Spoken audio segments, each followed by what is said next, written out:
آج لوگ کہتے ہیں میں سب کو سنتا ہوں، میں ذرا غیر مسلموں کے بھی کلپس دیکھ لیتا ہوں، میں ذرا بد مذہبوں کی باتیں بھی سنتا ہوں، میں ان کے دلائل بھی پڑھتا ہوں، اپنا قرآن پڑھا نہیں ہے، اپنے دین کے بارے میں کچھ پتہ نہیں ہے، اور ان لوگوں کی باتیں سننی ہے۔ مجھے بتاؤ ہم سے کتنا زیادہ حضرت عمر کا علم ہوگا؟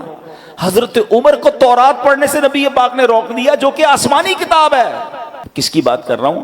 حضرت فاروق اعظم، حضرت عمر فاروق کیسی ہستی ہیں جن کے بارے میں نبی پاک فرماتے میرے بعد اگر کوئی نبی ہوتا تو عمر ہوتا۔ ان کا واقعہ سنیے۔ ایک بار نبی پاک کا دربار تھا، حضرت عمر آئے، ہاتھ میں تورات شریف تھی۔ حضرت عمر نے نبی پاک کے پاس بیٹھ کر تورات پڑھنا شروع کر دی۔ توجہ پیارے آقا علیہ السلام کی طرف نہیں گئی، بلکہ تورات پڑھنا شروع کی۔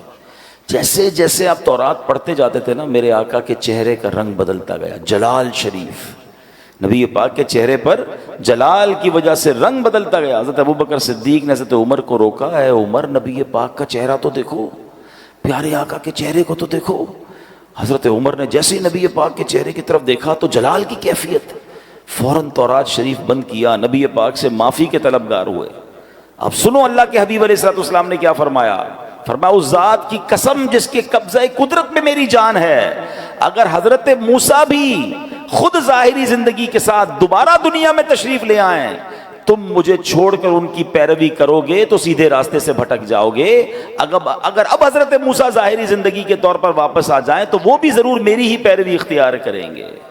اور ہم جناب جن کے پاس علم نام کی کوئی چیز نہیں، اپنے دین کے بارے میں مضبوطی نہیں، اور غیر مسلموں کی باتیں سنیں گے، بد مذہبوں کی باتیں، کوئی بات دل میں بیٹھ گئی تو ایک بات یاد رکھیے گا، یہ ضرور اللہ کا مجھ پر اور آپ پر احسان ہے کہ ہمیں بن مانگے ایمان دیا ہے۔ ہم نے اسٹرگل نہیں کی۔ حضرت سلمان فارسی کو دیکھو یار، کہ اس اللہ کے بندے نے ایمان حاصل کرنے کے لیے، نبی پاک کو تلاش کرنے کے لیے کیا کیا کیا، اپنا آپ بیچ دیا۔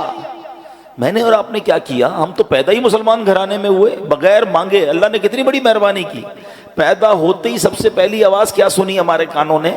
اللہ اکبر، اللہ اکبر، میرے ماں باپ مسلمان، میرے گھر میں اسلام۔ اللہ، کبھی سوچو اگر میں اور آپ کسی اور غیر مسلم خاندان میں پیدا ہو جاتے تو کدھر جاتے؟ کیا نہیں ہو سکتے تھے؟ کیا آج دنیا میں عیسائیوں کے بچے پیدا نہیں ہوتے؟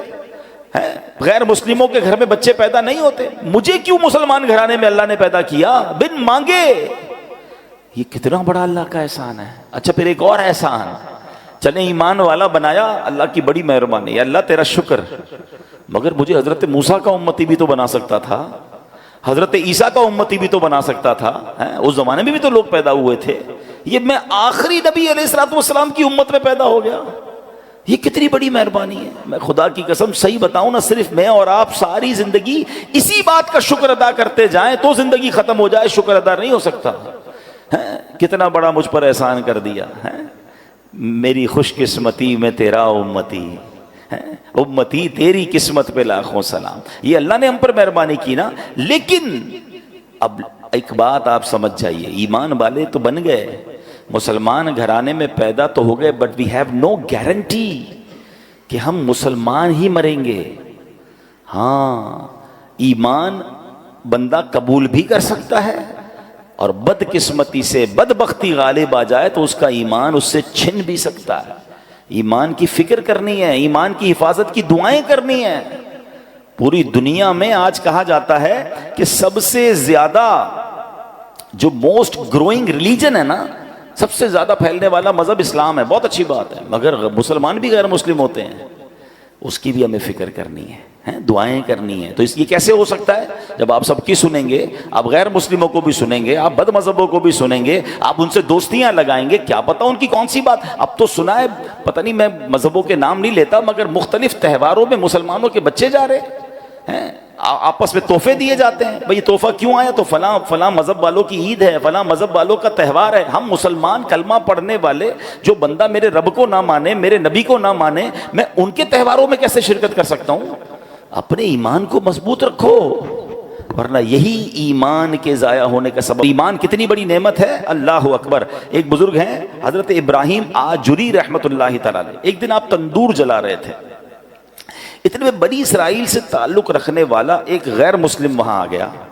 آپ نے اسے اسلام کی دعوت دیتے ہوئے فرمایا اسلم فلا تدخل النار، یعنی مسلمان ہو جا جہنم کی آگ سے بچ جائے گا۔ دعوت دینے کا انداز دیکھیں۔ وہ غیر مسلم کیا کہتا ہے کہ جہنم کی آگ کے معاملے میں تو آپ اور میں برابر ہیں، کیونکہ اس نے کچھ قرآن پڑھا ہوا تھا، قرآن کی ایک آیت ہے، اس نے کہا کہ آپ ہی کی کتاب قرآن پاک میں ہے وَإِن مِّنكُمْ إِلَّا وَارِدُوهَا، اللہ قرآن میں فرماتا ہے تم میں سے ہر ایک دوزخ پر سے گزرنے والا ہے۔ تو پتہ چلا جہنم میں تو آپ بھی جائیں گے، میں بھی جاؤں گا، ہم دونوں ہی برابر ہیں، آپ کہتے ہو جہنم سے بچ جاؤ گے۔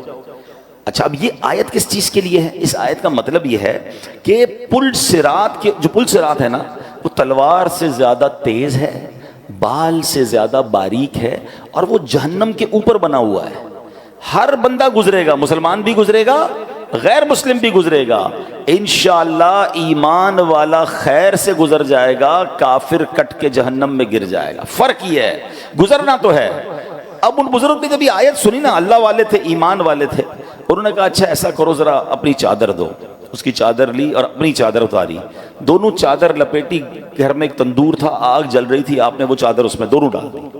تھوڑی دیر بعد خود تندور کے اندر اترے اور چادر باہر نکالی، دونوں چادریں لپٹی ہوئی تھیں۔ غیر مسلم کی چادر جل کر راکھ ہو گئی، ان کی چادر ویسی سلامت، خود تندور میں اترے، واپس آئے، آگ نے اثر نہیں کیا۔ کہ یہ فرق ہے، آگ میں غیر ایمان مسلمان بھی جائے گا، ایمان والا بھی جائے گا، انشاءاللہ جہنم کی آگ ایمان والے کو کچھ نہیں کہے گی۔ یہ دیکھنا تھا وہ غیر مسلم کلمہ پڑھ کر مسلمان ہو گیا۔ تو یہ فرق ہے، ایمان ہوا انشاءاللہ ایمان سلامت لے کر جانا ہے نا۔ اچھا، یہی بات اللہ نے قرآن میں فرمائی۔ Try to understand. جب ہم اس طرح کی باتیں کرتے ہیں نا تو لوگ کہتے ہیں یار یہ پتہ نہیں کیسے کہہ رہے ہیں ایمان جا سکتا ہے، اللہ نے مسلمان بنا دیا اب تو گارنٹی ایمان والے ہو گئے۔ نہیں، اللہ کے نبی کی دعائیں ہیں، پیارے آقا دعا کیا کرتے، یا مقلب القلوب ثبت قلبی علی دینک۔ کیا مطلب ہوا اس کا؟ دلوں کو پھیرنے والے، میرے دل کو اپنے دین پر ثابت قدمی عطا فرما۔ کون دعا کر رہا ہے؟ جس کے صدقے ایمان ملا ہے۔ پڑھتے ہو نا نعت میں شعر، تیرے صدقے میں آقا سارے جہاں کو دین ملا، وہ دعا کر رہے ہیں ہماری تربیت کے لیے کہ دل بدلتا ہے۔